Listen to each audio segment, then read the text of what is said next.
বৃষ্টিতে খেলা বন্ধ, মাঠের অবস্থা এতটাই খারাপ যে কানাঘোষা চলছে চান্দু স্টেডিয়াম থেকেই সরানো হবে এনসিএল। এমন খবরই হয়তো মুশফিক নিজেই হাজির হয়েছিলেন মাঠে, অনেক চেষ্টা করেও যে শেষমেশ আর সফল হতে পারলেন না। মুশফিক যখন মাঠে গো ধরে বসে আছে গ্যালারিতে, তখন সমর্থকদের মন ভারী।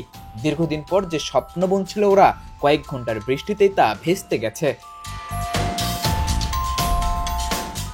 অনেক চেষ্টার পরও খালি হাতে মুশফিক ফিরে গেলে ম্যাচ অফিসিয়ালরা মাঠে ডাকে দুই ক্যাপ্টেনকে। বেশ কিছুক্ষণ পরিস্থিতি বুঝিয়ে শেষমেশ ম্যাচটাকে ঘোষণা করা হয় পরিত্যক্ত। এমনকি আগামী 2 দিনের খেলাও সরিয়ে নেওয়া হয়েছে রাজশাহী স্টেডিয়ামে। এই খবরটা গ্যালারিতে ছড়িয়ে পড়তেই শুরু হয় উত্তেজনা। খেলা না দেখে মাঠ ছাড়তে না চাওয়া দর্শকদের একরকম জোর করে বের করে দেয় মাঠ কর্মীরা। 50 টাকা 100 টাকাতে ঢুকে কি হলো, পরে আমাদেরকে আনসার বিডিবি দিয়ে বাইর করে দিল, মানে তাড়িয়ে দিচ্ছে। আমরা কোনো মানুষ না, বগুড়ার কোনো মানুষ না। ক্ষুব্ধ দর্শকরা একটা পর্যায়ে আটকে দেয় ক্রিকেটারদের গাড়ি। দাবি ওদের একটাই, অন্তত একটা ম্যাচ খেলে যান। তবে চূড়ান্ত হতাশাগ্রস্ত সমর্থকরা টিকিটের টাকা ফেরত না চেয়ে দাবি করেছেন এই টিকিটেই যেন পরবর্তী ম্যাচটা দেখানো হয়। আসলে কতটা হতাশ সেটা মাপবো কিভাবে বলেন, পুরোপুরি হতাশ।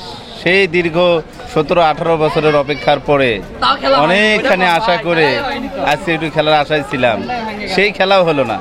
আমরা চাচ্ছি আমাদের যে টিকিট আমরা কাটছি এই টিকিটের জন্য পরের ম্যাচে দেখতে পারি, একই টিকিটে খেলা যেন দেখতে পারি, সেই জন্য আমরা বিসিবির কাছে খুবই অনুরোধ জানাচ্ছি।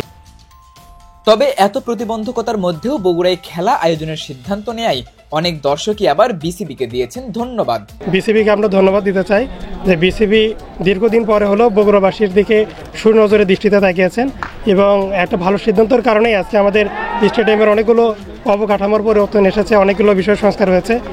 2 দিন পর বগুড়ায় আবারও এনসিএলের ম্যাচ ফিরবে কিনা তা এখনো নিশ্চিত নয়। তবে দর্শকদের এই ক্রিকেট প্রেম যদি দায়িত্বে থাকা কর্তাদের কান পর্যন্ত পৌঁছায়, তবে এবার অন্তত দীর্ঘমেয়াদী একটা সংস্কার হবে বগুড়ার শহীদ চান্দু স্টেডিয়ামে।